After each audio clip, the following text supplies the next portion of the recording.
Hello, everyone, and welcome back to the Finger Guns Podcast with Tony, Dave, and James. I am your post-snowy co-host, Jimmy, and I'm here with... Snowmageddon, Big T, Tony B. Yeah, and... Dave, if you're nasty. Sir, I gotta tell you, I always am. Excellent. Oh, good. Excellent. The two of them are holding hands right now. It's pretty fucking awkward. Is it? I am I'm not sexually charged. I don't think it's awkward at all. The aura coming off Dave this evening. He came in here wearing fucking jeans that just cradle the balls so well. Thank you. I don't even... And a pretty It's a present. yeah. They're pretty, they're my favorite pair of jeans, so I'm glad you like them too. And he's got I see why. he's got a nice tight Scream Factory t-shirt on that shows off those guns too. Yeah, buddy. Yeah, buddy. I'm bringing the heat today. Yeah, What can I Definitely. say? Yeah, I feel underdressed. It's laundry day, But boys. comfortable. Sorry. I'm always comfortable. I got my favorite pair of sweatpants on and we're fucking ready to go. Absolutely. So then, do you want to get into this shit then? Always. All right, let's do this.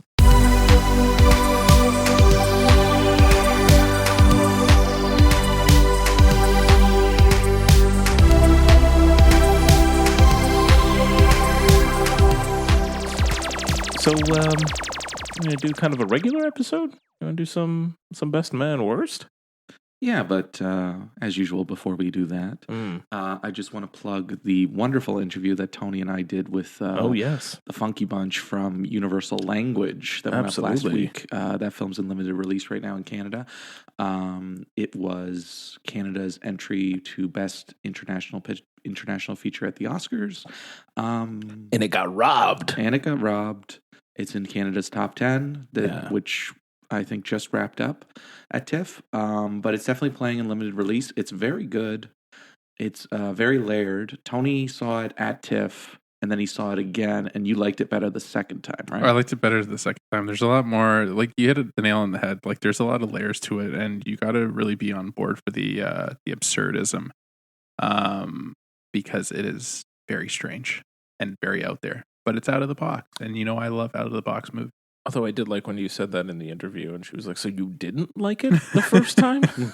I like that. Yeah. I like that a lot. Yeah. Dave needs to stop putting me on the spot. I like it. Putting It's fun. Tony on the spot It's fun. is the best. It's fun. It's But the yeah, best. it's in like a alternate reality Canada where the two languages are Farsi and French. French, yeah. So, and it takes place in Winnipeg, which is Our favorite city in Canada, Our obviously. favorite tax haven film city in Canada. and they have this awesome like Tim Hortons, which is basically like It's like a tea house, it's isn't like a it? tea house type. yeah. Yeah. It's like a tea, everybody's just drinking tea, and they have nice ornate tea stuff in the back. And I was like, I'd go there. It's probably one of the nicest Tim Hortons I've ever seen. I'd fuck around in that Tim definitely. Hortons. Yeah.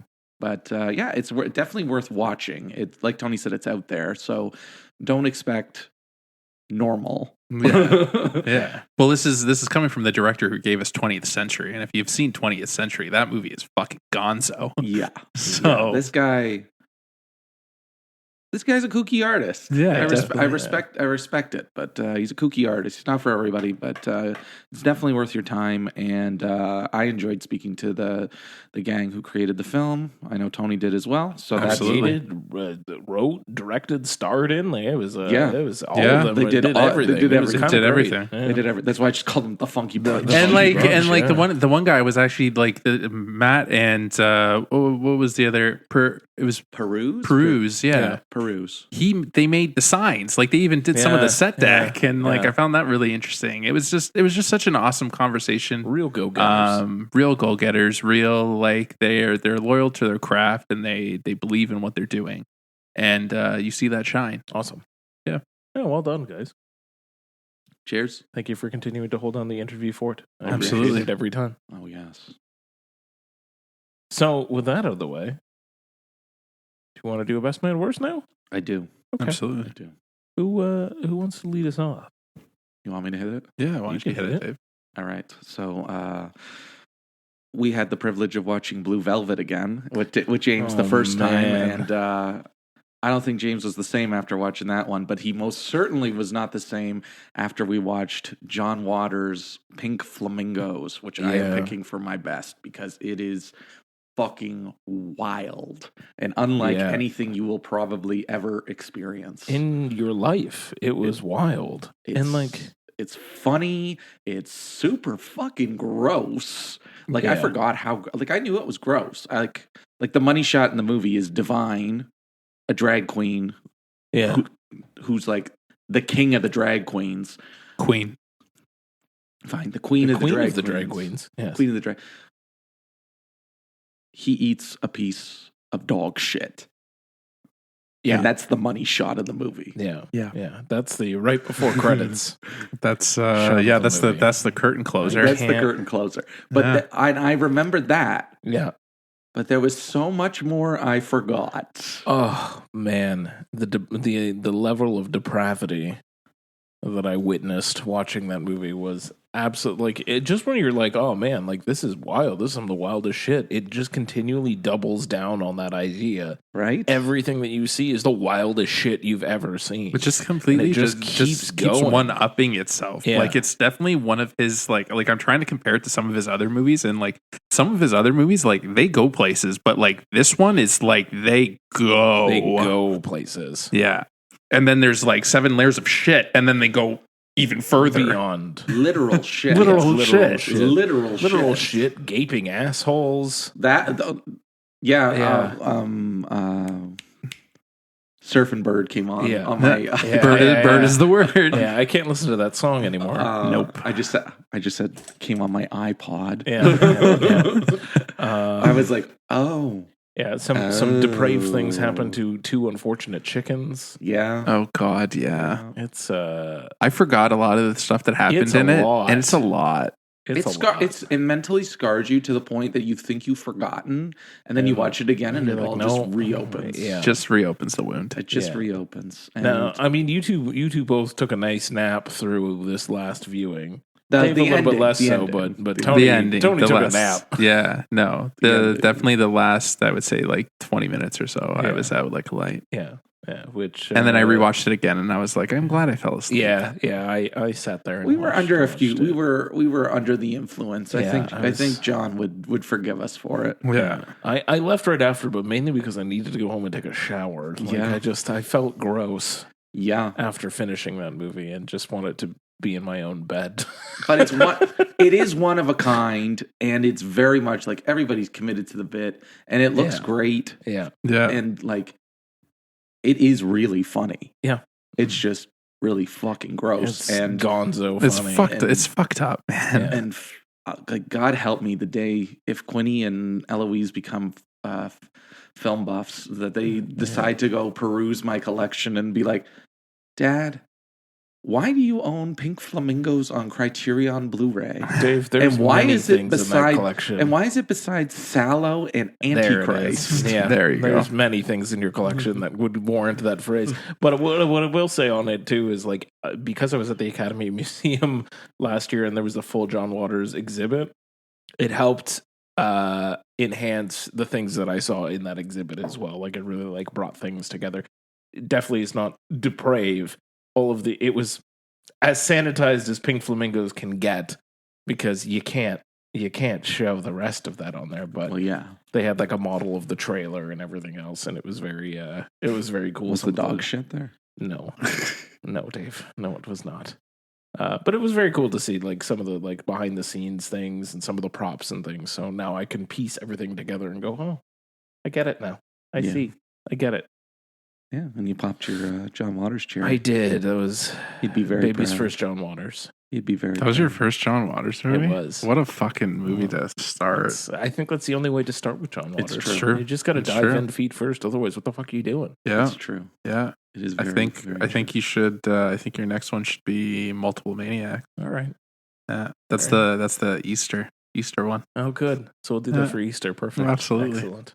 Oh, right. Got to do it. Got to do it. See you on Good Friday. Yeah. Got to do it with us though. Yeah. Obviously. I wish I had the mustache when I met him. Ouch. Yeah. I wish I did. Jimmy.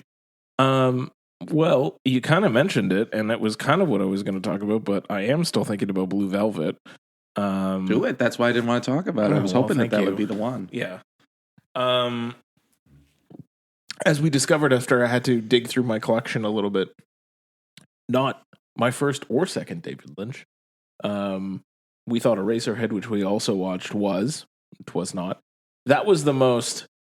before I get into Mystic River, I do have to... Mystic River. Sorry, I was just looking at it on my thing. Blue Velvet. Before I get into Blue Velvet, I have to mention Eraserhead as the most bonkers artsy thing that I've watched in a very, very, very long time, but that I absolutely loved the entire way through. I don't know what the fuck happened in most of that movie, but it doesn't matter. It's gorgeous. I'm just gonna treasure the fact that we watched it together, and I had to fuck with my TV to have the right settings. You know you're watching a good movie when they have a calibration test on the disc calibration test to make sure your TV is calibrated properly to watch the film.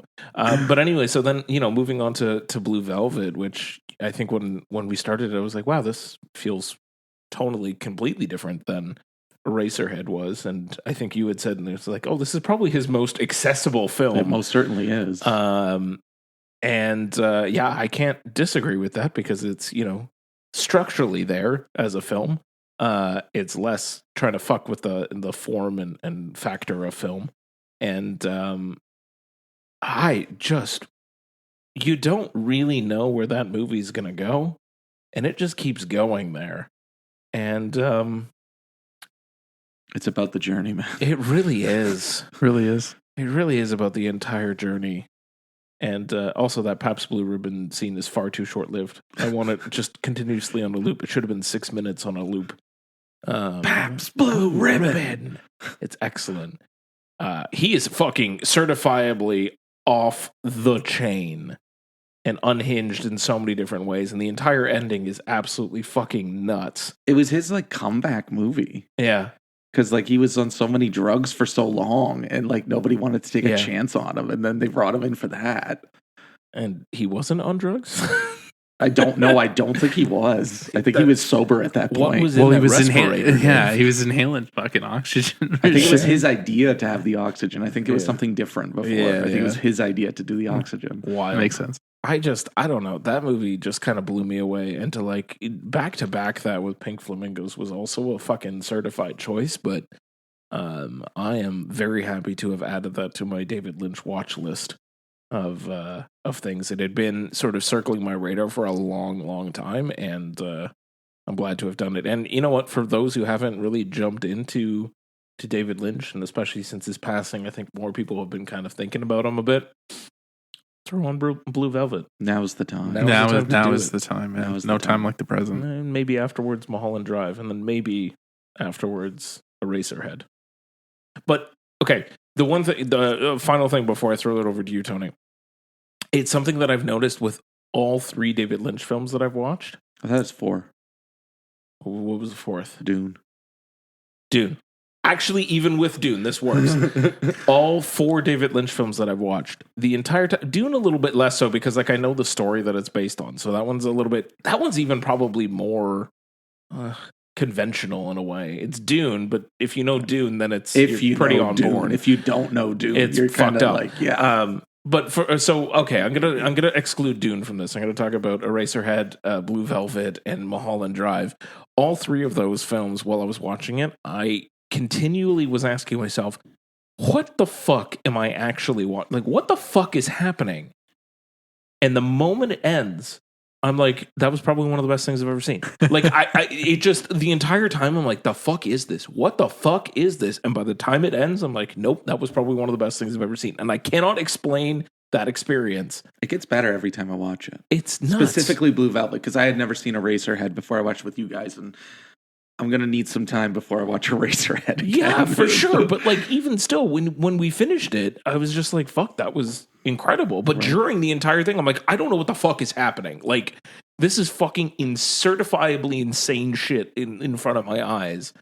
But by the end, you're like, this is beautiful. I don't know. David Lynch was a real one. Sure was. Yeah. And like, especially with Blue Velvet, I think Blue Velvet's the only one that I've seen multiple times. I think I've seen it like 3 or 4 times. And I think I've mentioned it to you guys that every time I watched it, it's like the first time over again, because you're just like, you're not prepared. And even though you're prepared, you're really not prepared. You're not prepared. You're still like, your jaw is still agaped and you're literally just like on the floor. Yep. It's wild. That movie's amazing. I just love that we got Alyssa to watch it. Yeah. She hasn't forgiven us. No, definitely not. She has doesn't not matter forgiven if she us, watched it. Doesn't but matter. she did sit through it. Yeah. Oh, man. Tony. So, for my best, I wanted to talk about a movie that is not well known. I would have talked about Kill Bill because I saw Kill Bill Volume 1 again and fucking I thought that was it. funny after we hung out and you were like, oh, Kill Bill's on Disney Plus, and then the next day Tony logs on Letterboxd. I'm like, well, Kill Bill's on Disney Plus. Fucking, I started watching it with Melissa, and she made me turn it off 20 minutes in. She's like, I can't get into this. I was like, okay, then you can leave. You can exit and I'm stage left. Exactly. Yeah. I know. There's no words, Dave. There's no words. There's no words. I know. But I don't want to talk about Kill Bill. I want to talk about a little 80s cop movie with everybody's lovable villain from Family Guy, Mr. James Woods. Oh my God. Lovable, non-lovable villain from real life? That too. Just James Woods? James Woods. Yeah. This movie is called Cop. Wow. Succinct. I love it. Simple premise. It better be with that title. James Woods plays a sleazy cop.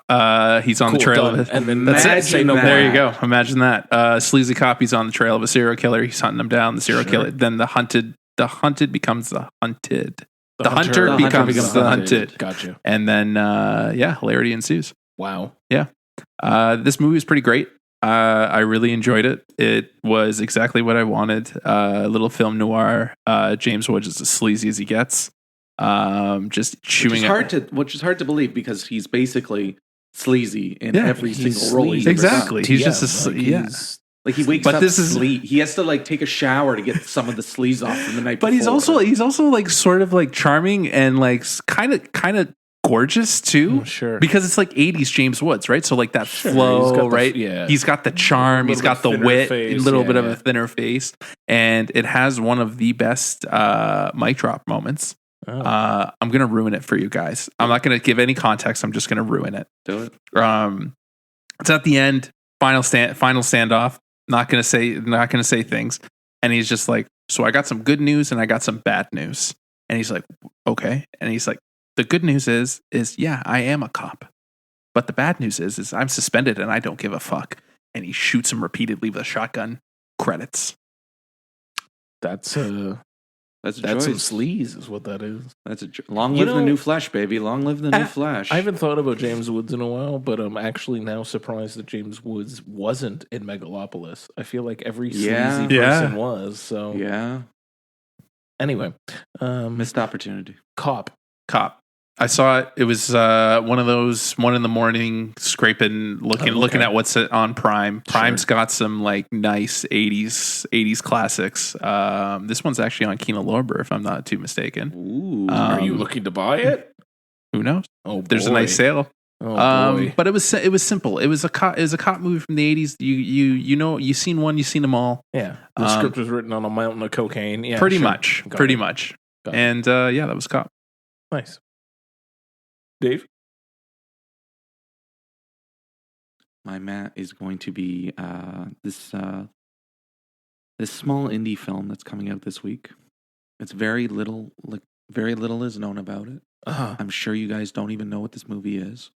And it's going to come out of nowhere. It's probably going to be number 1 at the box office. And it's going to be a total surprise. And it's called Captain America, Brave New World.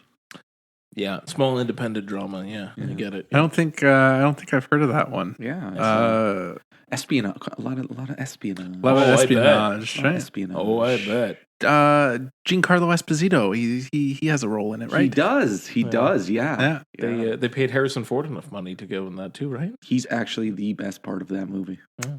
He's very good in it. I can't imagine it was a high bar. It's not. It's not.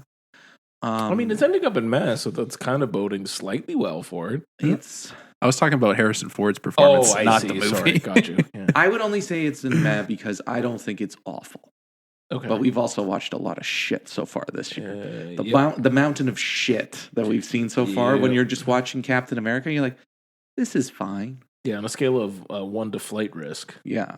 That was what I was comparing it to. I was like, okay, well, it's not as bad as flight risk. Few things will be.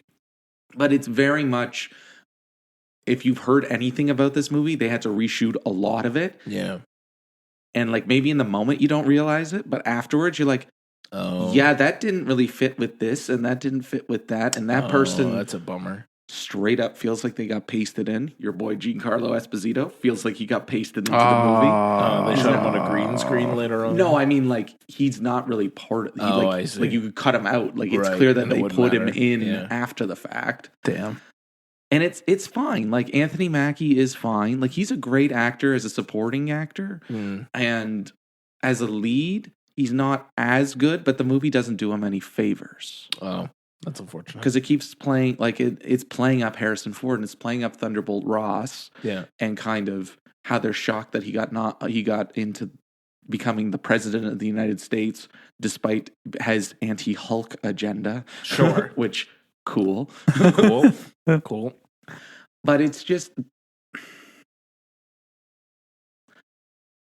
as Eric Marchin of the Untitled Movie Podcast put it, it feels like Anthony Mackie is the janitor, and this is the cleanup movie because it cleans up some of the forgotten storylines from the Incredible Hulk, right, as well as Eternals. Yeah, the two movies that no one really cares about. Yeah, it kind of cleans up some stuff from both of those movies, and then it cleans up a little bit from Falcon and the Winter Soldier, right, which I haven't finished yet, but.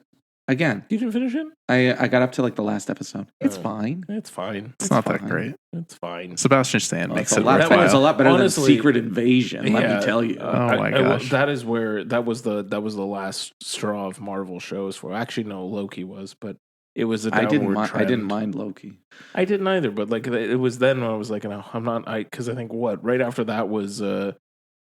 Fucking what's his face? Jeremy Renner's nonsense. Oh, Hawkeye. Yeah, I didn't even fucking bother. Hawkeye was okay. Yeah. See, then it became okay, and I'm like, it's the problem with this movie. Yeah.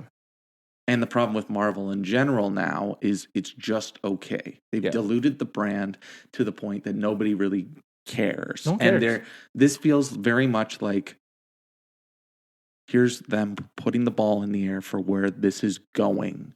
Because they've kind of like pivoted off multiverse nonsense. And now they're pivoting towards Battle Worlds. Right. Which to my knowledge is just like the best of the best from all the different worlds come together to fight. Cool. Which is going to be another fucking, they're going to pull Fox characters, or that's how Deadpool and Wolverine are going to show up, and how the Fantastic Four is going to get pulled out of the 60s type thing. But they just kind of introduce it at the end when you're just like, okay. Cool. It doesn't feel special anymore. Yep.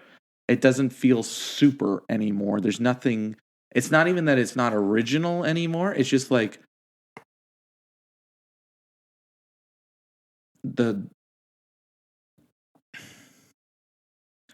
you cared about Iron Man. You cared about Captain America. You cared about their journey. And you were like, oh, it's all building to something. Okay, cool, whatever. But I enjoy the journey. Yeah. And this one, you're just kind of like, I don't really care. Yeah. And I wanted Anthony Mackie to do more. Like, I don't get, like, I'm happy they finally address the key thing from Eternals that was not addressed. Sure. But it's like, why is this movie so fucking cut and paste together?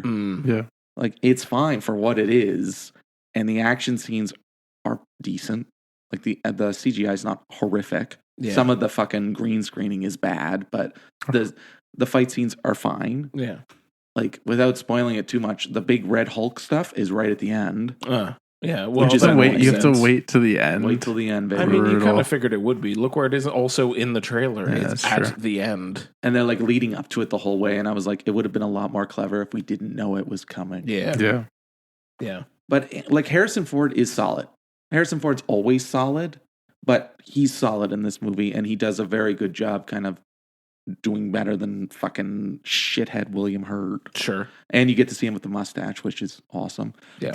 But it's some of it feels like homework, and some of it you're just kind of like, all right. And it's fine. It's just a throwaway movie. Nah. Cleaning up some shit, and it's just lobbing a ball throwaway movie. Yeah, and makes sense. There's this one shithead online. He's an influencer. His name's Soups. I don't know if you guys know who this guy is. He's a fucking comic book shill motherfucker. He has freakishly cartoony hands. Yeah, they're freakishly large. I'll show you a video of this guy after. Hopefully he doesn't listen to this podcast. I don't think he cares. He's big time. He doesn't care what we have to say about him. But even he didn't like this movie. So it's like, even if like the people who like love Marvel and fucking cream their jeans, even though they're like, we're so fucking back. And it's like, all right, fucking Robert Downey Jr.'s coming back. Cool. Yeah. Like, even if they're not getting excited about this movie, that's why it's a meh. Yeah. Makes sense. I get it. I want to talk about a movie that I just watched because I really wanted to see it, and it finally was available on VOD, and that is One of Them Days. I want to see this. I love the trailer. It is sitting at a very high meh, and so not quite a great excellent, but a very high meh.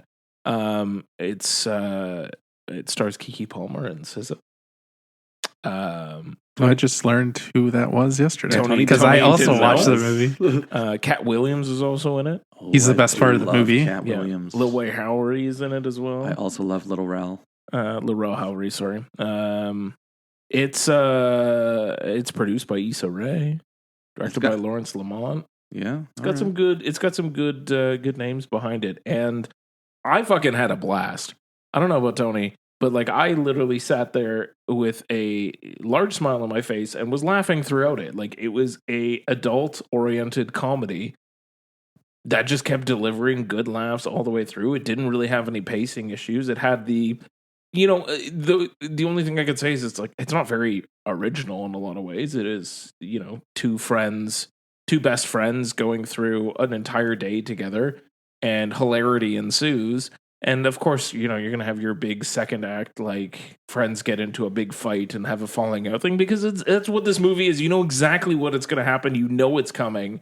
It's not like original in any way, shape, or form, but fuck if I didn't have a good time watching it anyway. The jokes were great. SZA and Keke are fucking fantastic together. They had great chemistry. Yeah. All the other supporting characters in and out were fucking excellent, hilarious. Cat Williams is great. Just stupid little role. He just keeps showing up. He just keeps showing up. I was everywhere. Like, man, I love Cat Williams. Like Cat Williams in real just life. like Cat Williams does. Like they go to try to get a payday loan at one point, and they're like, "Oh yeah, what's the interest rate?" And they just look at the window, and she points to the window, and there's a sign. The interest rate is 1900.5%. Oof. And I think it was in the trailer, but like they check the credit score or whatever. She's got like 127 credit score, and it's hilarious. It's so good. Anyway, I don't know. Like, if you're just looking for something to laugh at and kind of just enjoy, and if you haven't watched a comedy in a while, if you like, I don't know, it reminded me a little bit of Friday in that way of like it's just kind of contained to one day and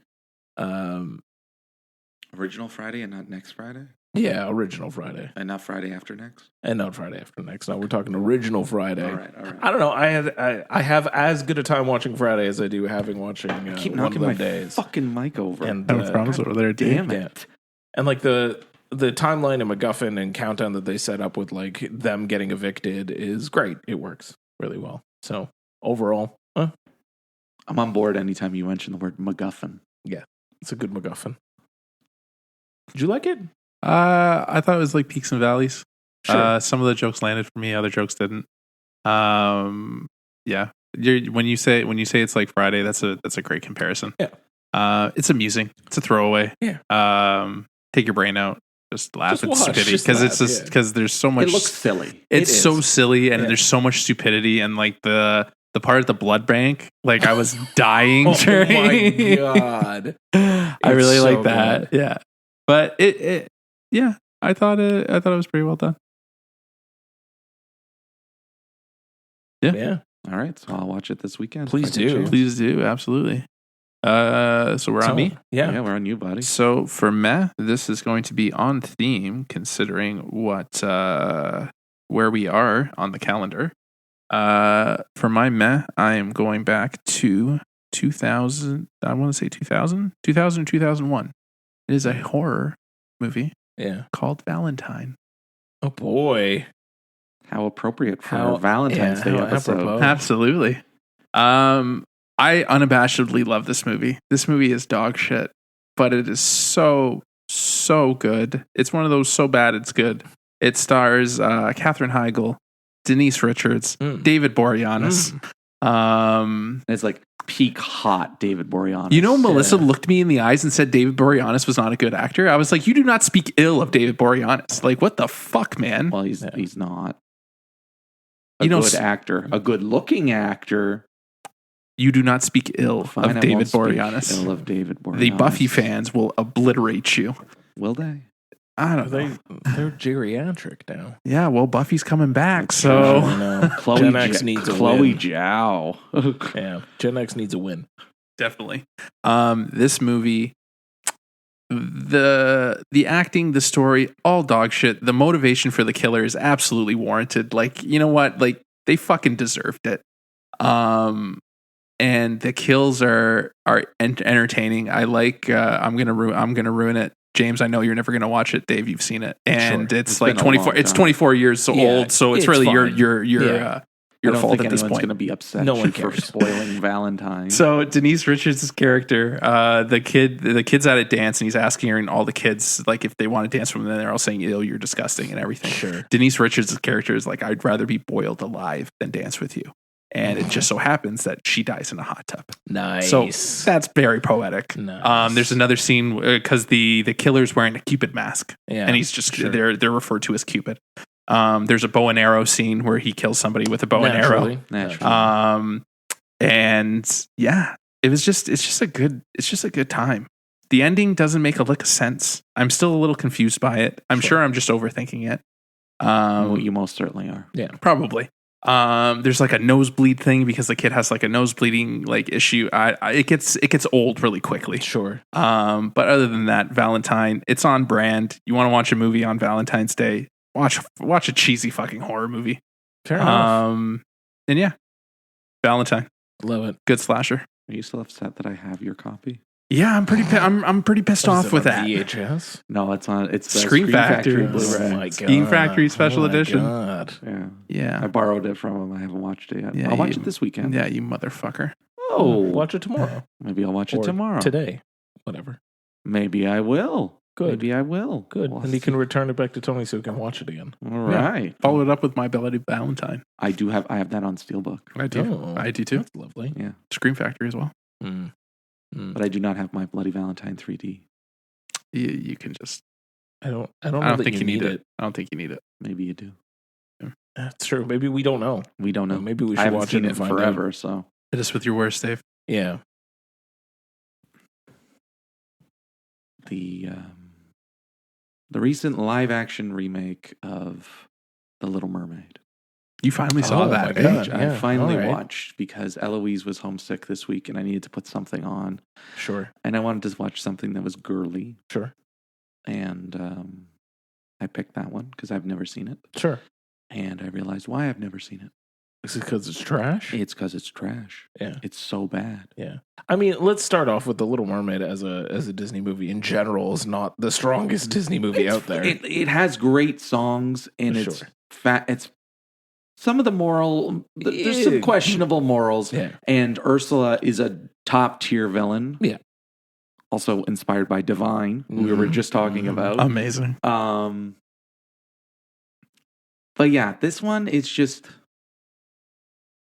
it looks like shit. Yeah. You like that those underwater scenes? All of the underwater scenes look awful. Yeah.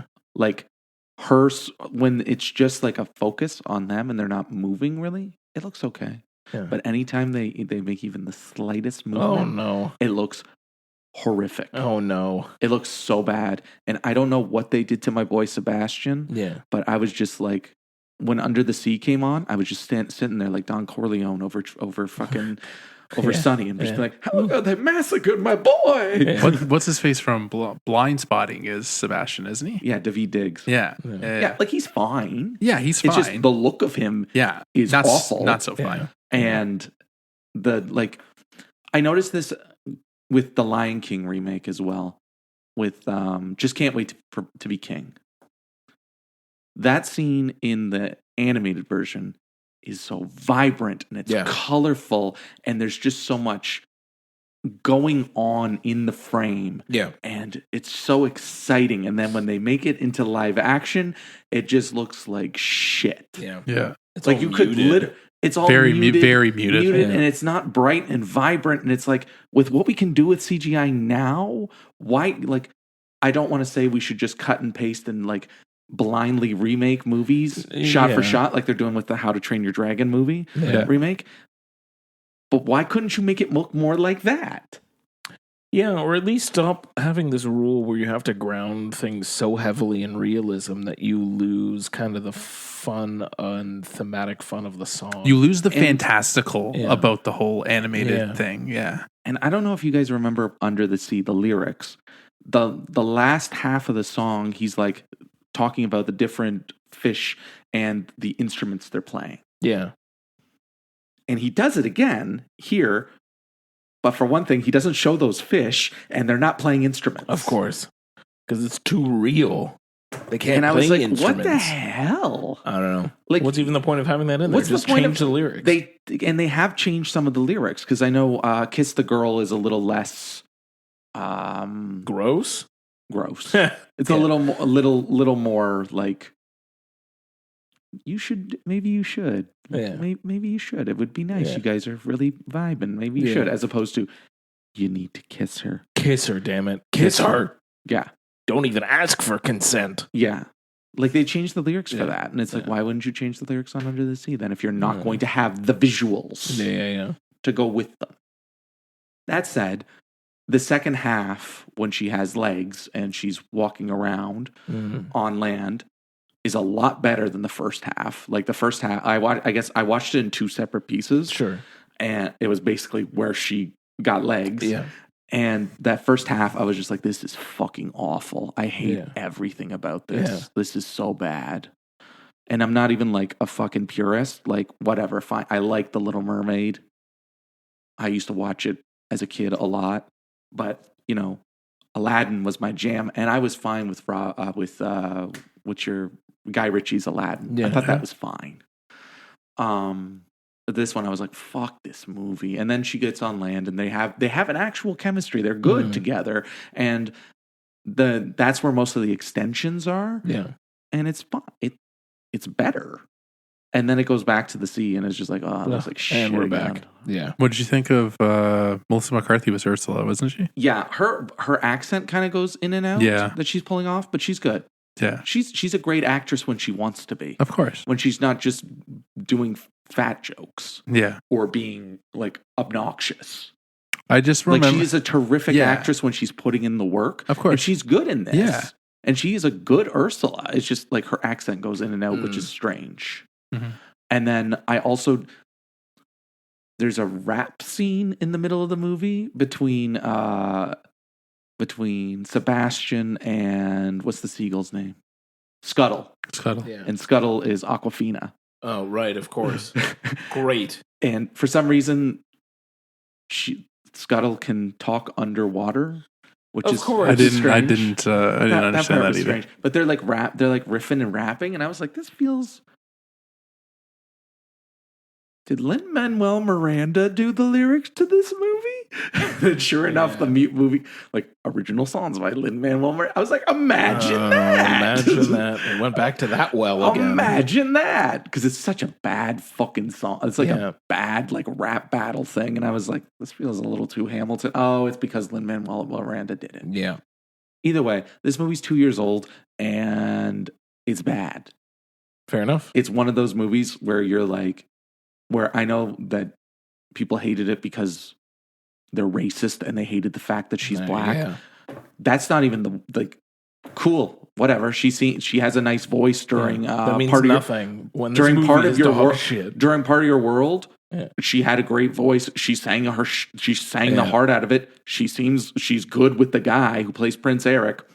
I could care less. I wish her hair was a little brighter like Ariel's, muted, than this muted orange thing. But other than that, she's fine. But that's why that's why everybody hated it, was because they changed her skin color. But that's not why it's bad. Yeah. It's bad because it's bad. It's bad because it's a shit movie. Exactly. So don't waste. If you haven't wasted your time on it yet, don't. It's also 2 hours and 20 minutes. That's too long. What the fuck? That's too long. You can't even see anything at the end. Like the ending in the animated movie is this grand scene, and it's terrifying. And then in this one, you can't fucking see. You can't see anything. Yeah. And I know they were just making it purposely dark because of the CGI, but I was so let down by it. And because I like Little Mermaid. Little Mermaid's Melissa's favorite Disney movie. And it's exactly what Dave said. Just it's fucking murky as shit, and it's just not exciting at all. And there was one last thing I was going to say before I turn it to James. Whenever they're out of the water, unless they're on the shore, if they're just out in the middle of the water, whether there's the boats there or they're fighting Ursula at the end, you can tell it's a fucking stage. Mm-hmm. You can tell they're just in a fucking tank. Yeah. It looks so fucking fake. That's unfortunate. Even in the dark, it looks fake. Should have called James Cameron, man. That's it. They need those Avatar tanks. Of course. Even Aquaman didn't look this bad. No. Right. Aquaman doesn't look the greatest, but it doesn't look this bad. Yeah. Bummer. Bummer is right. I'm going to continue on the Disney bummer train because I'm just going to bring up Moana 2. Boo. Yeah. Well, yeah.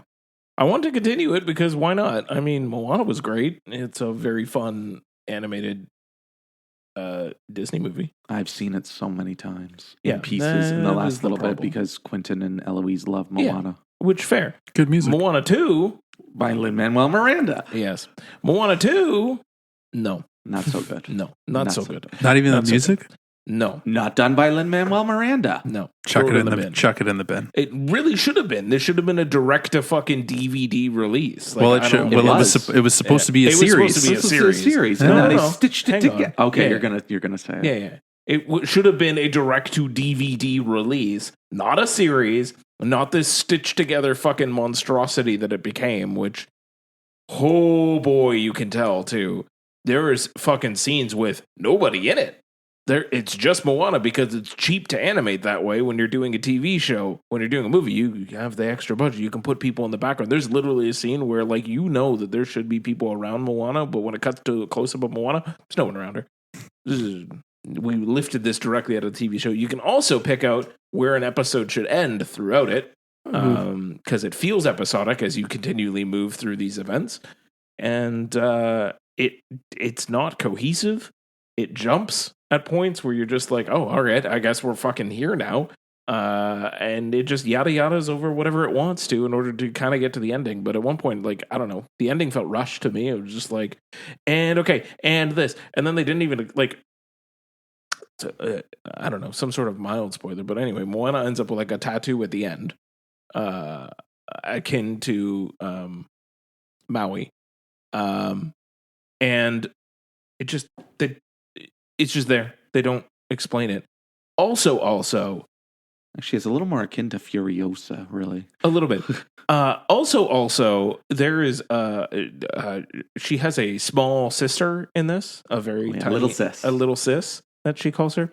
Should have been a sister. Should have been a kid. Because otherwise, the relationship between them makes no sense for how powerful it is. Because this kid is almost nothing years old, and should have just been Moana's kid, but clearly we couldn't do that.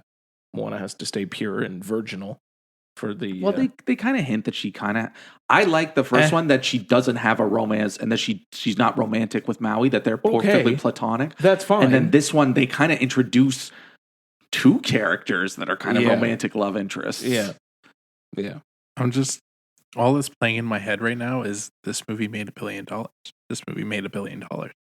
Yeah, because people, I understand. People like Dave had to take his kids to it. I totally understand. And then they wanted to go again. But well, there's nothing else out. There was nothing else out. Yeah. And well, you'll probably get a Moana 3. Oh yeah, and they're doing live action Moana right now, of course. Oh Jesus, which is hilarious. Yeah, quadrupling down on Moana within the next year and a half. Well, that'll probably make $1 billion too. I don't know. If they time it right and there's nothing else out, you're damn right it will. I don't know, man. I don't know. The Rock's clout is really floundering right now. Oof. Yeah. Anyway, fucking don't even bother with Moana 2. It's not worth your time if you were forced to sit through it. I'm sorry. But I've seen it a few times since then too, and it looked like shit in 3D.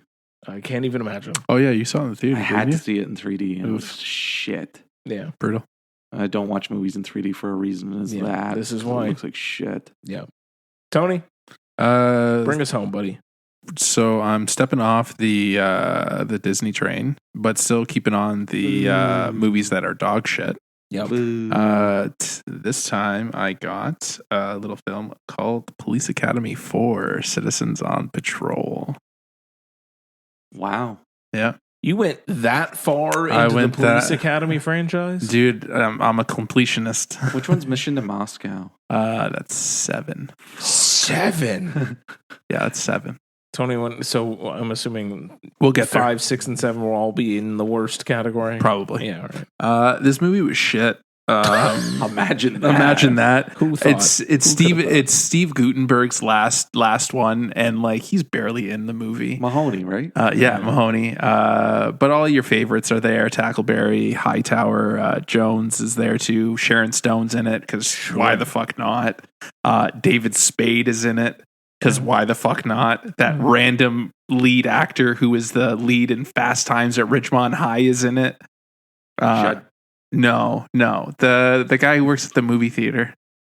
You'll see you if you saw him, you'd instantly recognize him. I instantly recognize him. Guy? The nice guy. Oh, so not the shitty one. Not what's his fucking name? Damone. Yeah. No. Fuck Damone. Fuck Damone. Fuck Damone. Damone's a piece of shit. Fuck the nice Damone. guy. The nice guy's in it.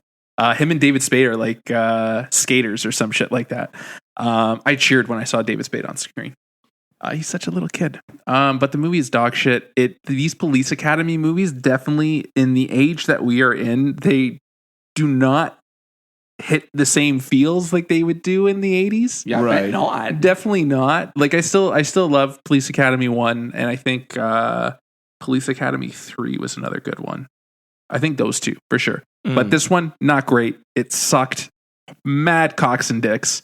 Scott Thompson. Scott Thompson. Yeah, is who it was. All right. It's Brian Backer. That sounds more accurate. Scott Thompson is from Kids in the Hall.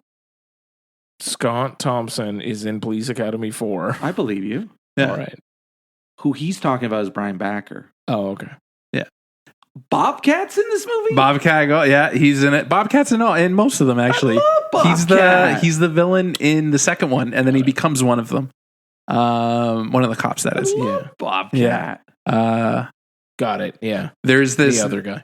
But I will say, I gave it a 1.5 star on Letterboxd, and it was for the hot air balloon chase with the crop dusting planes, because some of the filming of it is really awesome, and like fucking Tackleberry jumps from like the plane onto the balloon and then like rappels down the balloon to like get the guys. Yeah. I thought that was really cool. That whole sequence was really awesome. But other than that, avoid this movie like the plague. Look up that scene on YouTube. I love that he keeps naming them off like we know the characters' names. Dave, I know you know who the characters are. Our dad watched these movies religiously. I know who Mahoney is. That's about it. You know that guy. And I know Bubba Smith. That's about it. Yeah. Anyways, Police Academy 4. I watched it so you didn't have to. Thanks. I appreciate it, and I never will. No. So you're not going to get the box set, or are you still getting the box set? If they bring out the first one on 4K, I'll get the first one. Fair enough. Fair. So, do we want to move into? Do we have a screener to talk about? Do you want to do a little screener moment? Little screener time? Yeah, let's do a screener time. It's screener time. The movie's not even out yet. You cannot watch it. We'll tell you if it's any good. Screener time. So what's on our Screener time. We're going to talk about I'm Still Here. Academy Award nominated. Academy Award nominated. I'm Still Here. 3-time Academy Award nominated. I'm Still Here. Yes. It's the Best Picture nominee that I didn't see prior to the nominations coming out, which is the first time since 2014 that I haven't pulled it off. Mm-hmm. So this film's by Walter Salles, who also did Central Station and The Motorcycle Diaries. Indeed. Which I saw theatrically. I don't know if you know that, but I did. No, I know. I was supposed to go with you. And this film takes place in Brazil. In the early 70s during,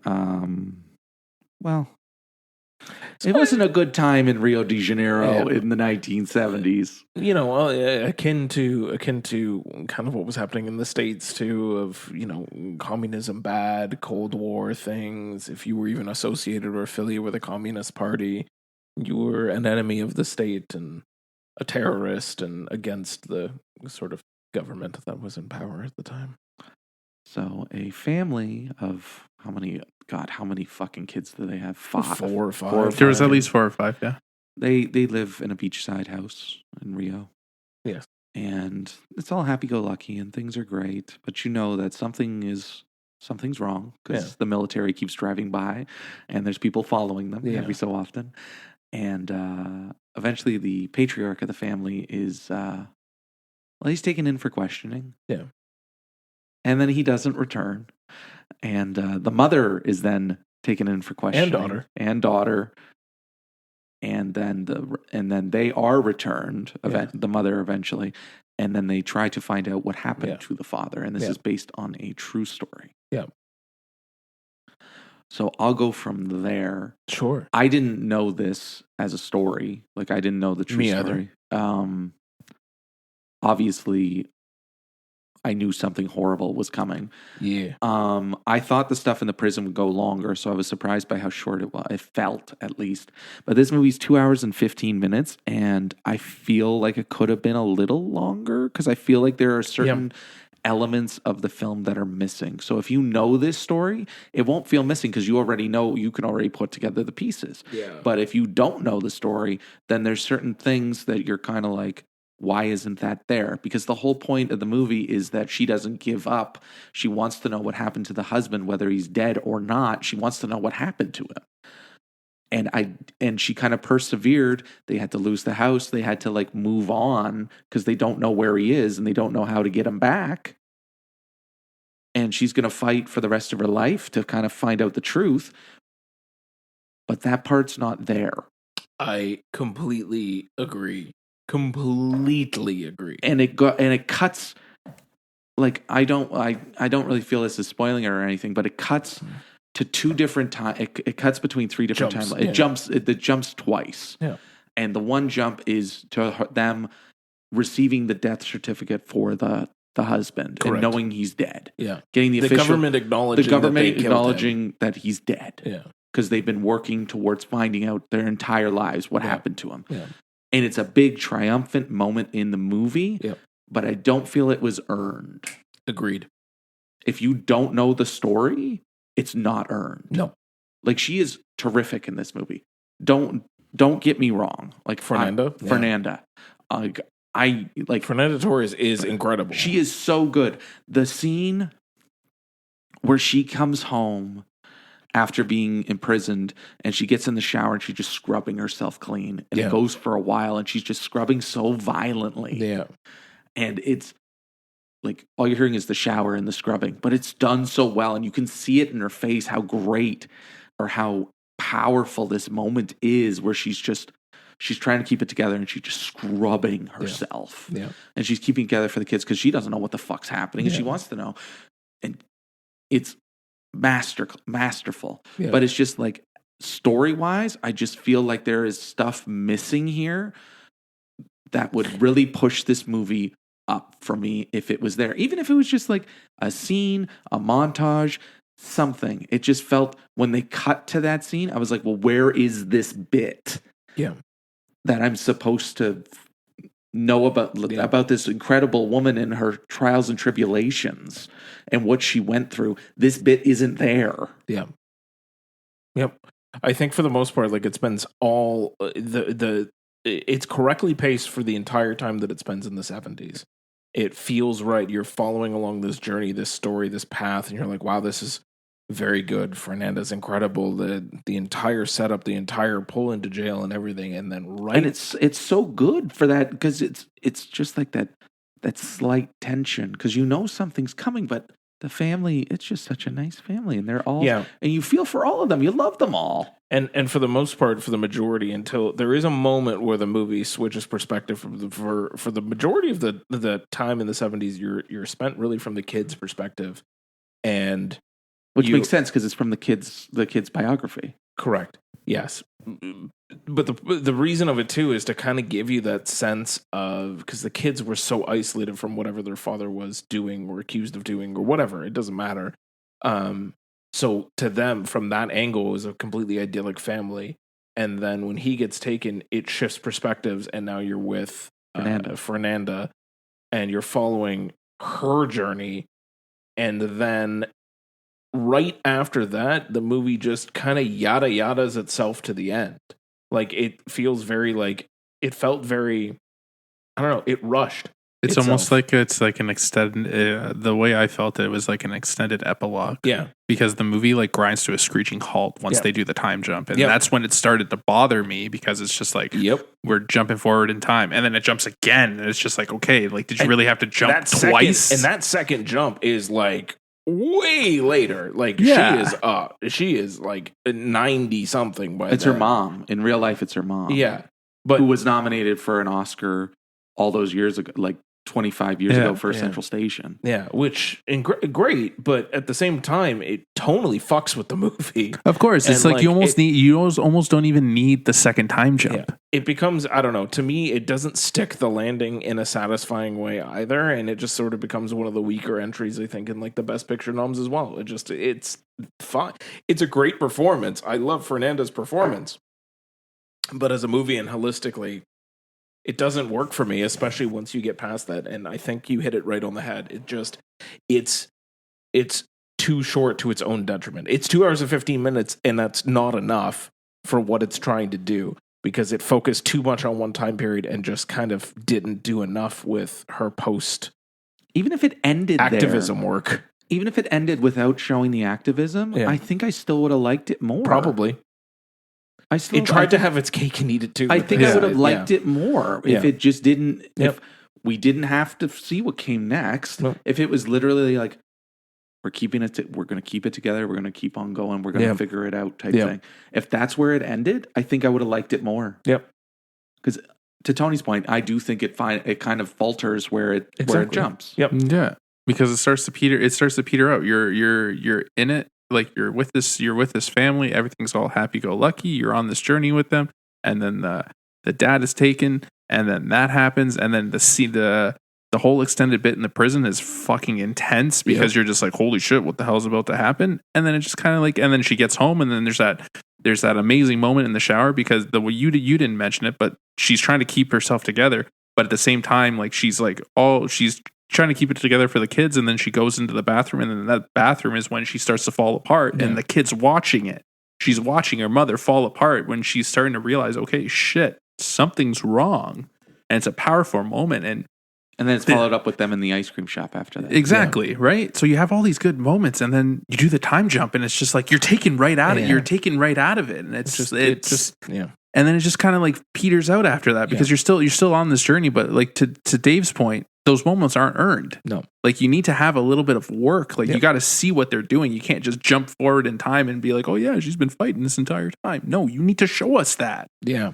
You can't just yada yada the last part. That's what I mean. Right. But again, to my point earlier, if we knew this story, it might feel exactly. different. I don't think so though, because like it doesn't really. To me, it's not really about knowing the historical event. Like unless you intimately knew the story to the point where, you yourself are filling in the gaps, but that's not a fair way to watch a movie, that's not a fair way to appreciate a film like this. Like this isn't a documentary. So at the same time, you're telling me this story. You're not doing the dig research, archival, talking heads, documentary style, where it's more factual and would be a different complete thing. You're telling me the story in a creative way. You're delivering this incredible performance, and then you just let all of the wind out of your sails right at the end, and just by not sticking the landing, it tarnishes what could have been for this movie. It's very good up to a point, and then without that ending landing the way that it could have if they made it a little longer, if they focused a little bit more, or if they just excised that entire time jump and just cut to black and gave me the text about like what the fuck she did with the like, it would be different. It would be different, and it just isn't. And this goes not against any of the acting in this movie or the way that it was shot. I thought it looked great. No, it looks great, and everybody felt very 70s. It set dressings and decorations and everything were great. Costume work was fantastic, but and the scene in the first time jump that she's not in. Yeah, it's the two kids, and they're talking. I think they're just like gabbing and trying to be like, hey, when did you realize that dad wasn't coming home? Yeah. And it's a powerful, powerful scene, and it's great. Yeah. But again, it's kind of, he's also in a wheelchair, which I was like, okay, that's a little, like, I think I needed a bit more. Yeah. I thought I missed something. Yeah. I was like, what? It took me out of it. I was like, I feel like we should Did he know. get shot or something? Yeah. Like, what did I miss? Yeah. Like they yada yada over what they mentioned something. They mentioned in passing that there was an accident or something. Yeah. I don't think it needed the second time jump, no matter how good. I'm going to get her name because I want to make sure I mention how. Fernanda Torres? No, her mother's name. Oh, Fernanda Montenegro? Fernanda Montenegro. She's wordless, and she's very, very, very good. Yeah. In that last epilogue scene. But I don't think, to your point again, I don't think you needed that one. If you just stuck with the one jump, I think it would have been strong. And then if you didn't even have that jump, I think it would have been even stronger. Yeah, agree. Especially because the credits go over the pictures and the empty house. Yeah. Which kind of goes with the first, like how that ending, like without these parts, it would have gone with this. It would have gone with this. Yeah. So it's just annoying. Like, I feel like we're not really spoiling the whole thing by talking about it in detail here, but there's layers to it. And Fernanda, like, we keep like circling around. Like, Fernanda's incredible in the film. I don't know if I would have put her. I don't know if between her and Marianne, I don't know who I would have gone for more. Like, maybe we should have just gotten rid of Carla. Definitely, just put Marianne in instead. Yeah, absolutely. Since Amelia Perez's chances just taking it right done. now. Yeah, like when you're saying it's a strong, like it's probably going to win now. Yeah, I'm Still Here is probably going to win default because Amelia shit the bed. Oh, in actor, actress? International. Oh, in international. Yeah, I mean, yeah, it will. In international, it doesn't necessarily. Well, okay, that's a tough race anyway. But anyway, it's a good race. I'd love Flo to win. Yeah. Criterion 4K coming. Absolutely, I'm in. But all of this to say, I think it's still worth watching, and I think our conversation is kind of suggesting that we all enjoyed the film and we're all wanted it to be better, but we liked it. That's what I'm getting from our. I'd recommend around it. It's a solid movie, but it's flawed. It's flawed. It's flawed for sure. I wish it was. I wish I liked it more. There's clear things that would have made it better. Sometimes you watch a movie and you're like, I don't know, maybe there's something that you could have tweaked here or maybe there. But this one is a clear, like, you should have done this and it would have been a masterpiece, but you didn't, and it's still a good movie. It just could have been great. Yes, that. Right there. Yep. Cool. Tony, do you have a spooky time for us? Oh, buddy, I can keep it to a minute for you. All right, good.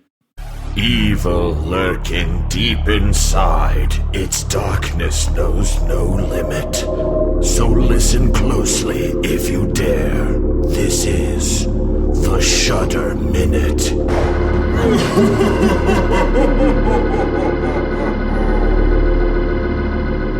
Thrill me. So I gave you guys 3 choices for the Shudder Minute, you guys picked the Corey Feldman joint. We did. It is a film called The Birthday. It is about a man who goes to a hotel for his girlfriend's father's birthday, and shit gets weird. Oh. Because the hotel is actually the Overlook Hotel. And shit gets weird. But the actual Overlook Hotel? No, it's very Overlook Hotel adjacent, though. Okay. It's Overlook coded.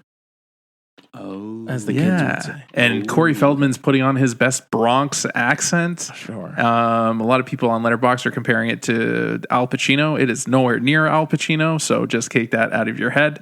Yeah. So Corey Feldman trying Al Pacino? Yeah. Put it this way. This movie came out in 2004 for a festival, literally fell off the face of the planet, and then Jordan Peele convinced the Draft House to pick this movie up. He showed it at a screening and everyone was going nuts about it, and then it dropped on Shudder. Uh-huh. The movie's not good. Okay. I fucking hate you both for suggesting this movie to me. I wanted to watch the movie about the big giant worm. Then you should have done that. You should have done it. Why are you doing my boy Fell Dog dirty? Don't do my boy Fell Dog dirty. Also, another thing I need to point out, Letterboxd has this at 100 minutes, but Shudder has like the 2-hour director's cut, apparently. No.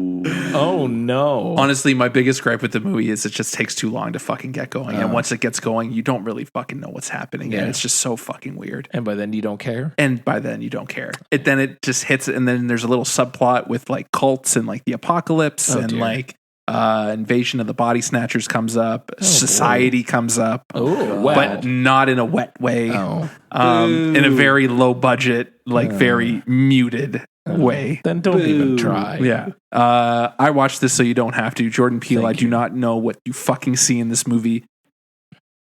Don't you question Jordan Peele.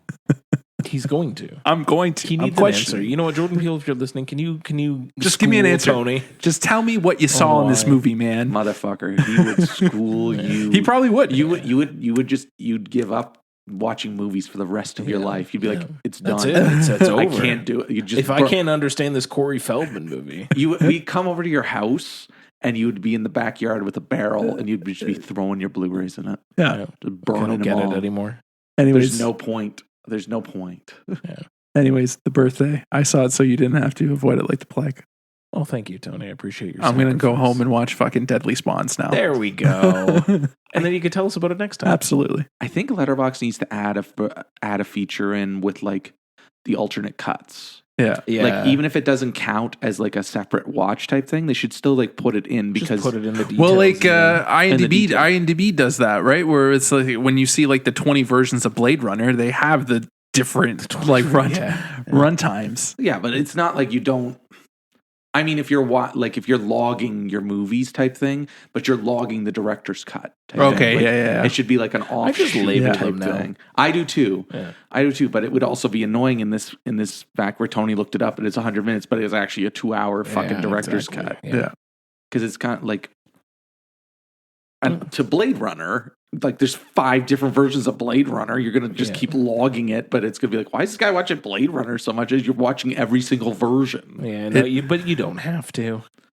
It's true. It's funny if you look up the Letterboxd comments. Someone says it. It's like this movie is not 100 minutes. Yeah. So main event. The main event. Let's get ready to rumble. We're staying on theme again because it's Valentine's Day. Happy Valentine's Day, everybody. Yes. Will all of you be my Valentine? Will you choose me? I choose you. I always choose you, buddy. Thank you. But since we're staying on that theme, and since Tony already mentioned the horror classic, quote unquote, Valentine, we're going to talk about a new, quote unquote, horror classic called Hard Eyes. Hard Eyes. Which is in theaters now. Indeed. And that's it. Okay, good. Thanks, everybody. It is, I shit you not, if you know nothing about this movie, it is a cross between a full-blown slasher film and a romantic comedy and a satire. Yep. All 3 of those things thrown into a blender and then thrown at a fan, and then whatever lands on the wall gets scraped off and then kind of thrown at the table, and then once they scrape that off, that's what's left. Yeah. Gen Z satire. Okay, I'll give you Jim. Okay, sure. It's very, very much a movie that that feels more clever than it actually is. Yeah. That's ahead of itself on the clever laud and is like, ha ha, you get it? Yeah. And you're just kind of, if you do get it, you're like, yeah, okay, we get it. Yeah. You don't need to keep doing it. Thanks. When I was watching it, I was like, "This is kind of like Airplane. They're just throwing everything at you. If you didn't like the one joke, 30 seconds later, there's going to be another joke, and if you don't like that, 30 seconds later, there's going to be another Except thing. they're not funny. Except they're not funny. I was going to say the problem is none of them are funny. Some of it was amusing, but that was because I was stoned. Even that, like, some of it is amusing. Like, it's about the so-called Hard Eyes Killer, correct, who seems to go city to city every Valentine's Day to commit a massacre of people who are in love. Yeah. And so it just so happens to target Seattle this time, which, okay. Cheap. And obviously. Yeah. And the young woman is going to lose her job at a, advertising. Jewelry. It's a jewelry company, Diamond jewelry company, and she's an ad exec. She's the ad exec for the jewelry company. She's going to lose her job, and she's paired off with a freelancer who they had a meet cute earlier in the day. And even though they're not romantically involved, they are seen kissing, and then they are targeted by the Hard Eyes Killer. Correct. And seen. Great. I mean, look, the way that this movie opened, I was kind of on board for this entire opening takes place in like a vineyard. And it has some pretty good kills in it, and it's an engagement.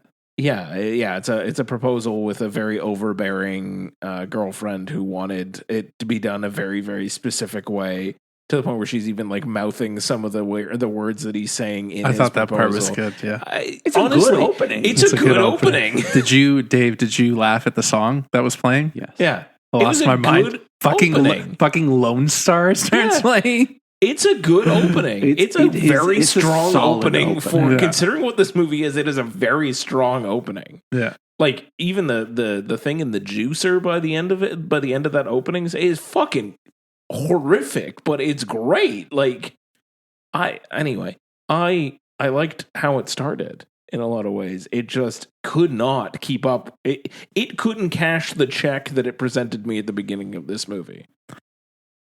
Honestly, I think the biggest problem of this movie is it didn't do a good job of balancing the tones. No. It was literally like whiplash. It's a romantic comedy. You got your meet cue, and then you got your fucking music cue, and then the music plays, and then all of a sudden full blown slasher, and then it's cutesy, and it's all like music, and it's all happy, and then slasher, and then like it needed to do a better job of balancing the comedy and balancing the horror. And they also know it's like a knowing one too, where they see it's far too meta too, because they're in on the joke, and it's almost like they're pulling it. Kevin Williamson produced it, didn't he?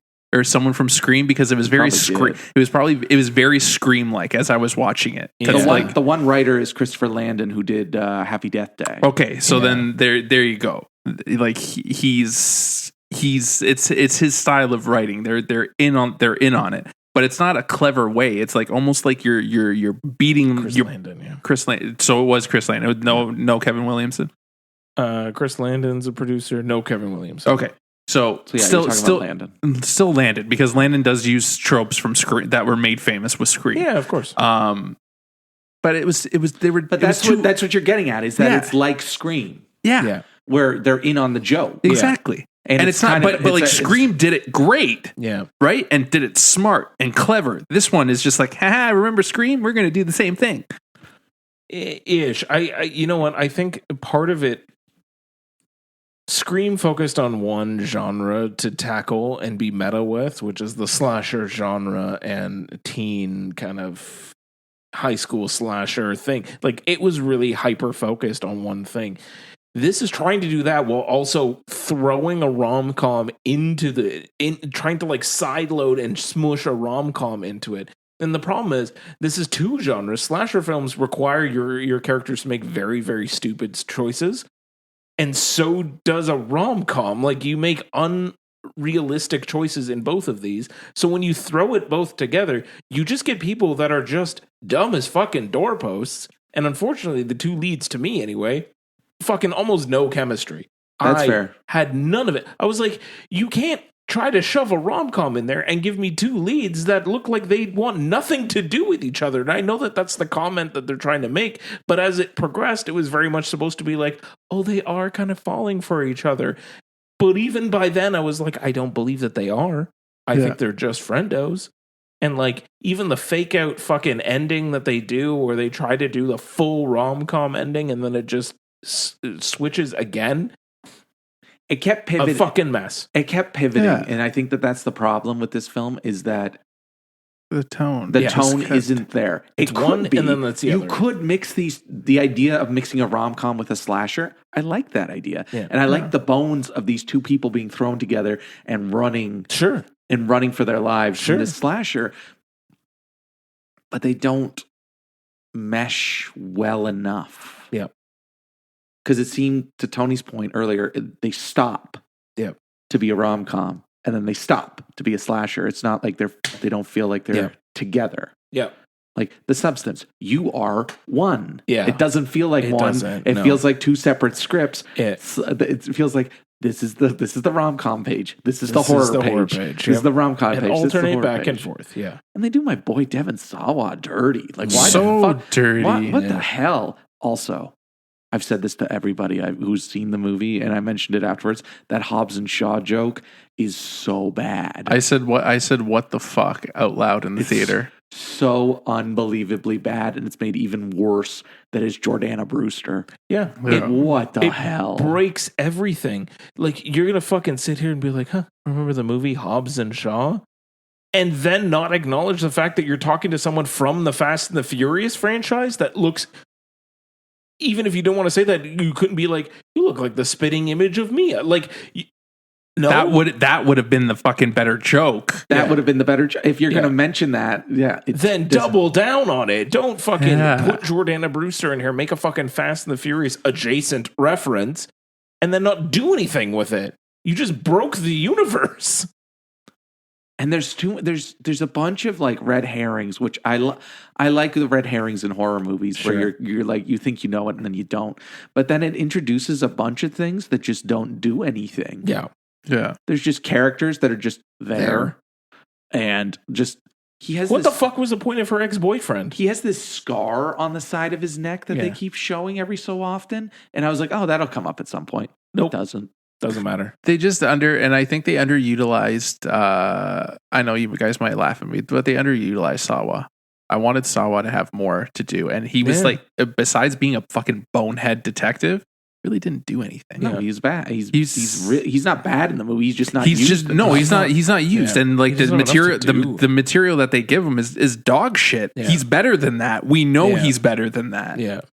It's just like there are some clever things. There's one fake out bit that I loved. I genuinely loved. And then they redo it and do it again. And I was like, but it was fun the first time. Why would you do it again? Yeah. Now we know. Now we know. Yeah. And knowing is half the battle. Yeah. Like the blood is great. I wish the scene with the car jack. Is it a car jack? It's a tire iron. The tire iron. I wish that part wasn't in the trailer because that's the best part of the movie. Absolutely. I was gonna say I liked the whole sequence at the drive-in. I liked the whole sequence of the drive-in until they fucking decided to go back. Yeah. Yeah. That was stupid. Yeah. James. I went with friend of the podcast, Matt Layden, and James just happened to be there. We didn't even know, so he just came and sat with us. Yeah. And I was literally in my seat like, what the fuck? What are you doing? Yeah. What are you doing? It was fine. The only people behind us were the guy up there was getting a blowjob, so it was fine. It didn't matter. There was a fucking guy in the theater. It totally fucked with me because I could see him out of my periffs. Yeah. He was literally like going like this in his chair, just like like rocking back and forth. I was like, my dude, can you like fucking stop? Because like I can see you in my peripheral and I can't fucking concentrate on the movie. Yeah. Well, there's nothing to concentrate on anyway. But like things like there were certain things in there that I liked. I liked the Silence of the Lambs reference in there. Because like it literally just comes out of nowhere and it goes full blown Silence of the Lambs. Because why not? There's a certain object that is introduced in the movie that I was hoping would come back, and it did, and it was fucking glorious. And I tapped James on the knee. I was like, Chekhov's item. I really hope that comes full circle, and it did, and it was glorious. Yeah. And a certain thing that happens with a Saint Valentine statue, that I enjoyed. Yeah, but again, like I was right on the money when I said it's fucking Airplane. If you didn't like this, then chances are, but like even then, like you're like waiting and waiting. It's almost not even like Airplane. It's more like Scary Movie. Yeah. Because Scary Movie, it's like if you don't like one joke, it's the next one, and then it's like you're only picking like one or two things that you actually liked about the movie. But by the time I got to the chapel, I was out. Well, yeah, obviously. As soon as I walked out of the movie, I was like, I bet James fucking hated this. And yeah, I mean, yeah. I mean, it's not. We're waiting for I was waiting for the mid credits thing, and James was already down. Yeah, I was already gone. I was already like halfway out the door when it stopped, and I was like, "Oh, what? There's something." And then I went, and I was like, "Are you fucking kidding me?" That was so lame. It was dumb. What a waste of time. It's just bad. It's bad. It's bunk. It's disappointing. It's just like it's a missed opportunity. That's it. It's a good premise with an ill execution. It just is not. It's a good idea from the beginning of like, okay, trying to put a rom-com slasher together is a great idea. And there's some violent kills. It's vicious. Well, look, the whole fucking tire iron bit. That was the best. But again, they ruined it by putting it. It almost that's what sold me on the movie. Yeah. That whole sequence was funny, but like again, you see it in the trailer, and this movie reminds me of fucking Lisa Frankenstein, because Lisa Frankenstein, another great idea, but a missed fucking opportunity. Yeah, performances were better in that, at least. Well, yeah, at least. But even that scene that you're mentioning, even that scene in the van. But that's a great comparison, because it's trying to slap the two genres together again. You're right. But even that scene in the van, it's a wasted opportunity. Like they're having this like conversation in the front, you know, they're really starting to connect, and this hilarity is happening behind them, and they're barely even acknowledging its existence. Yeah. And it's like, is that supposed to be funny that you don't acknowledge the fact that these two are just fucking straight up getting it on behind you, and you occasionally go hee hee hee hee? Is it would it have been a crowd movie? I don't even know if a crowd would have made it better. I don't know. No. Like I could see some of the scenes hitting differently if there was a crowd, because there wasn't that many people when we saw it, and there clearly wasn't a lot of people when you saw it. But I don't know if a crowd would have made it a little, like even a touch better. I don't know. I don't think so. They were literally just throwing everything at the wall and seeing what fucking stuck. Like it's too much of a mashup, and it's like what you said, Dave. Here's the rom-com page, and then here's the horror page, because it's like fucking you're getting whiplash, because it's not flowing cohesively. It's like hard stop,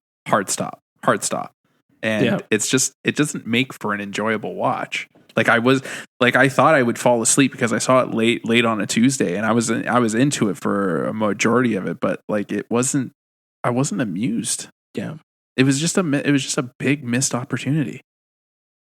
Yeah, that's a great way to describe it, as missed opportunity. Yeah. Yeah. I wanted to like this a lot more. And the mask is really fun. The mask is really cool. He, like, the killer aspect of it, like the serial killer aspect, the eyes, the way, even like when they dip the hand in the blood and like go across the mouth, like that's pretty menacing. Yeah. Right? Like I was genuinely scared. But like it's just and like it doesn't mesh. It doesn't mesh. And then the whole fuck, don't even get me started on the whole grand reveal. Like it's like it was almost as bad as the reveal in Scream 6. Yeah. Like it was just like, really? That's the best you could. That was the best you got. Yeah. You couldn't go any other way. Exactly. And like killer reveals are you're never gonna make everybody happy. You're always gonna have someone who's just like, that's unrealistic. But like this, like it's like, come on. It's so I didn't think it was unrealistic. I just thought it was weak. It was weak. Exactly. It was weak. I mean, it would also never really explain the fucking all the killings all over the country. It makes no sense that way. Yeah. So that's fun. Right? You like write yourself into a corner, and then it's just like, well, like shit. We have plot holes. There's holes in this logic. Yeah. Right? And then you just gotta roll with it. And it's just not it doesn't make for an enjoyable conclusion. It really an doesn't. enjoyable climax. I'll give it one thing. At the beginning, when they're showing the montage of the news reports and whatever, Sure. one of the talking heads is named S. Wampler, and I was like, Scott Wampler, love you, buddy. I sure. love you. I love you. I'm glad that people are referencing this guy still. 'Cause Yeah. He was a real one, and it's shit that he's kind of connected to this movie now, but he was a real one, so it was fun to see his name in there. But it's Yeah. like a throwaway thing, and if you don't know who I don't think Tony even knows who I'm talking about, so it means meaningless to you. But it was a nice little nod. Who is? He was a horror writer. Oh. Online, he passed away late last year. Yeah. It was a throwaway thing, but It's a throwaway joke, but it's a nice nod to him. There's another horror movie that came out recently that mentioned him as well. Nice. so I don't know. You can skip this all the way to the bank. You can wait Yeah. for it to maybe appear on Shudder, and then you can back to back it with something else that's dog shit. But It's not a new horror classic, and I don't think it's going to be. I don't think it's even going to be cult. It's just weak. yeah, it really is. It'll just be fodder for the streaming services. Yeah. Well, there's I don't even know why this was released in theaters. It doesn't really make much sense to me, but I guess February is kind of a dearth of things. There's better if you're in the mood for Valentine's Day horror. I could list you off a laundry list of movies that are much better than this one. Is one of them Valentine? One of them is Valentine, My Bloody Valentine. That is No, don't watch Lover's Lane. Cherry Falls. You guys should watch I that. saw somebody mention that. Yeah, yeah. Watch Interesting. Cherry Falls. Okay. Yeah. Brittany Murphy. Is her name Cherry? And Michael Bien or Michael Bean? Michael Bean. Michael Bean. Nice. Bien. Bien. Michael Good. Michael Good. Fuck. Yeah. Michael Bean. Shut the fuck up, okay? English is not my Michael- first language. Tony is my first language. Yeah. Oh, at least you admit it. yes, thank you. At Good. least you admit it. Michael Bean and Brittany Murphy. Wow, Brittany Murphy's a name I haven't heard in a while. Yeah. I'll give you Another real one. Yeah. another Scream Factory OG I have. Oh, Cherry Falls. Cherry Falls. Nice. Yeah, or literally pick anything else Yeah. but this at the moment. It's just kind of funny because we were going to do a double header with this and what's the Love key- Hurts. Love Yeah. Hurts. Yeah. Love Hurts, which I hear is awful. Yeah. And it's like, if that was awful, how much worse was it? I'm than this? I'm curious I'm about Love really Hurts. I feel, curious. to be I'm perfectly honest with really you, I curious. think after seeing Hard Eyes, I feel like Love Hurts would have Yeah. been the better choice. Yeah. I'm never gonna you know watch it. what? We're gonna be like, you know what? We're gonna That's even fu- worse. You know what? Yeah. We will circle back on this one and we'll come back to you and let you know. But It'll I'm be gonna on try- VOD in the next 2 weeks. Exactly. anyway. When I watch it, I'm gonna try to imagine myself in the theater. Like I want to really feel the full experience because well, actually, it doesn't really matter. I didn't really pay for Hard Eyes, so I'm not gonna really pay for this one in that way either. Like I'll get a coupe and get it going. Like I love how fast these movies have been coming Like, out they because just churn 'em. fucking Flight Risk comes out on VOD yeah, tomorrow. oh, Jesus. So anyway, it'll be we'll Sean circle Baker back. just called for 90 days. 90 days. He wants them to go back to 90 days. Yeah. I think 60s. I think 45 to 60 is a good one. I I think it's 45 is 60 is yeah. Yeah. But Like, if a are you movie's not fucking kidding making me, though? but if a movie's not making money, it makes sense to go on that's the VOD, thing, like, But right? if it is making But money, if it is Oh, making sure. money, then keep it in the theater. Keep it making Wicked, money. they shouldn't have put on VOD. Oh so quickly. no, that was stupid. Yeah. Right? It shouldn't be a policy, a cut and dry policy like that. It should just be like make a decision that makes sense for the movie that we're talking about. Like if it underperforms, you can pull it early. If it's doing super well, it can stick around. Like as long as that caveat is in there, then you're fine. Because yeah, like a movie like Flight Risk, what the fuck? A theater's gonna keep that around for fucking 90 days? Yeah, see, that's the thing. Fucking throw it in the bin. What the fuck? You're gonna tie up a screen for 90 days Yeah. on that piece of shit? I think this is a longer conversation, but Yeah. I do think it's not cut and dry, and I do think they No. need some sort of industry standard, but at the same time, they also need to A guide. It should be an industry guideline. There should be a Don't guide. fucking set a hard and fast rule. Like Yeah. that's dumb. yeah. Make it make sense to the movie. Like a Wicked can stick around for fucking 2 months if it needs to. Yeah. Yeah. But like a Flight Risk or a Hard Eyes or a fucking Love Hurts, fucking get it out of there. Let something Exactly. else come in. That's true. And plus, like those movies that don't do well in the theater, you're just giving it a better chance to do it on VOD because there's movies out there that did shit at the box office and then it's doing gangbusters on VOD. Exactly. Because people would rather watch it in their own home. Exactly. Or take a chance on it in their own home than spend an evening.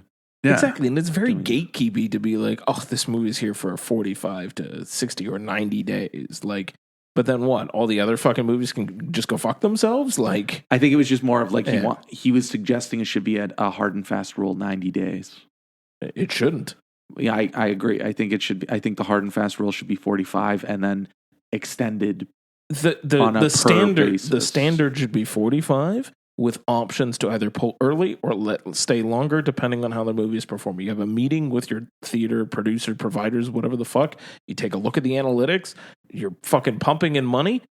Keep it around. The theaters are going to be happy. They'll keep making money. You'll make money. Everybody's fucking jizzing money everywhere. It's great. But if you're not, nobody's fucking, you're throwing flight risk up on a screen to a theater with 0 people in it. What are we doing? I think that's I think that's the issue because you kind of want, like, some movies take a while to really find the audience. Sure. So you need time. Yeah. But then other ones, they have the audience at the beginning and then they're gone. Yeah.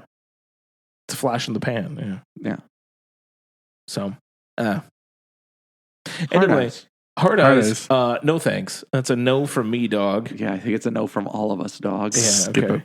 I will say, though, the best part of that, and Dave kind of hinted at it. So I picked my usual seat, Tony. You know me, all the way in the far edge, on the opposite side of wherever the doorway to the theater is. And I was sitting there. And what would have been really funny is if Matt did not come up that side, I would have had no fucking clue that you were there. Oh, yeah? Yeah. You thought you might have seen my car and you were wondering, so you probably would have looked out for me, but I would have had no idea. So Matt comes up the stairs and I'm just like, looking at this clocking this fucking Sasquatch walking across the front. And I'm like, is that Matt? And he's like halfway up, he's almost up my row. I'm like, I'm just staring at him and he kind of just glances over and he stops. He's like, the fuck? Like, so I'm like, are you guys fucking, he's like, I'm like, are you here by yourself? He's like, no, Dave's here. I thought you fucking chuckle fucks coordinate this shit. I was like, no. So then I love that we just keep up the traditions of just running into each other at the theater. It's the best. We have to do what we got to do. Yeah, that's true. I really love that. The 2 times that it's happened with you and me have been excellent. Once at Killer of the Flower Moon, where I was like sitting behind you and I was like, is that Tony and Mel? And then the other time I looked over and I saw fucking Tony halfway across the theater. I'm like, get your fucking ass over here. I love it. We saw it on Super Bowl Sunday. Yeah. It was dead. Oh, for sure. Dead. It was the best time. It was the perfect time to see it. It was dead on, I saw it the following Tuesday. And on a Tuesday it was dead? Tuesday it was dead. Yikes. Yeah. Because that would have been cheap too. Fuck. Yeah. Nobody's going to see that fucking thing. Rough. Yikes. Hey, you know what? As a cheap Tuesday throwaway, if you're a teenager near Valentine's Day, I'd say, Well, the cheap Tuesday already came by. No, I know. But that's what I mean. But now to hear that it was fucking dead, yikes. Yeah. I don't know. Gen Z would probably appreciate this movie. We don't. Maybe. We do not. This is true. Yeah, we're not about it. Not about that life at all. Yeah. Anyway, I think that just about wraps us up. Did anyone have any last bits that they want to throw in? Do you have a new blue or something? Yeah, I think I can discuss a new blue. Okay. What did that boy buy? It's Dave's New Blues.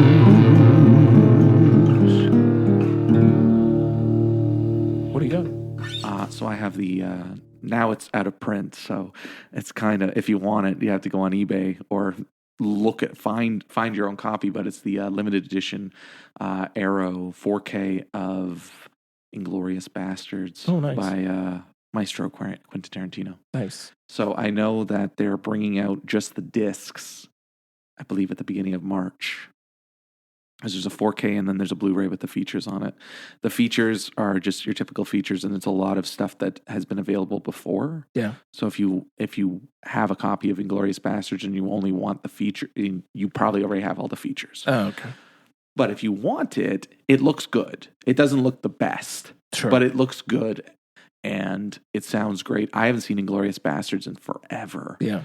And it is his masterpiece. Yeah. Like, it's such a great film, and it moves like fucking lightning. Nice. And fucking Lea Seydoux was in it, and Melanie Laurent, and Michael Fassbender. I was like, who the fuck? These people are in it? Omar Doom. Yeah.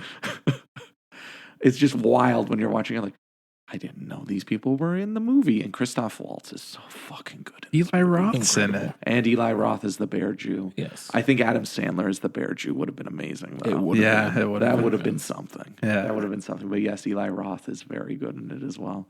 But yeah, Christoph Waltz, holy shit. Yeah. Definitely a performance for the ages. Holy shit. Yeah.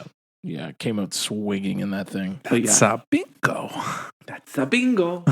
It's just, and it really is his masterpiece. Like, just what he's able to accomplish in that movie. Yeah. Amazing. Yeah. Like, obviously, I love Pulp Fiction. Like, I will die on the hill of Pulp Fiction, but like Inglourious Bastards is just. Oh, it's a perfect exquisite. Movie. Yeah.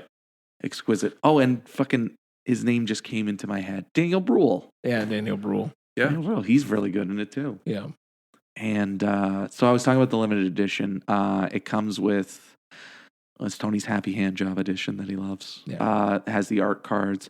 It has a recipe for strudel, which I thought was great. It has a dope poster. It has a dope poster. The double-sided poster. It has a coaster with the 3. Nice.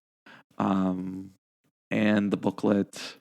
But it's a nice edition.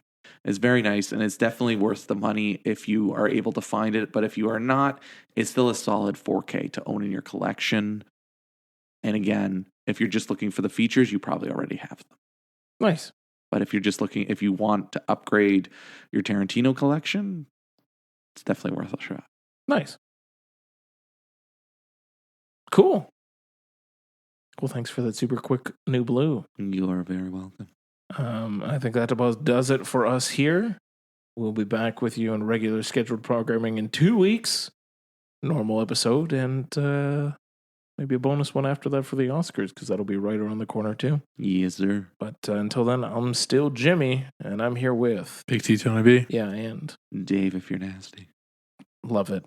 And we'll talk to you all soon. Happy Valentine's Day, y'all.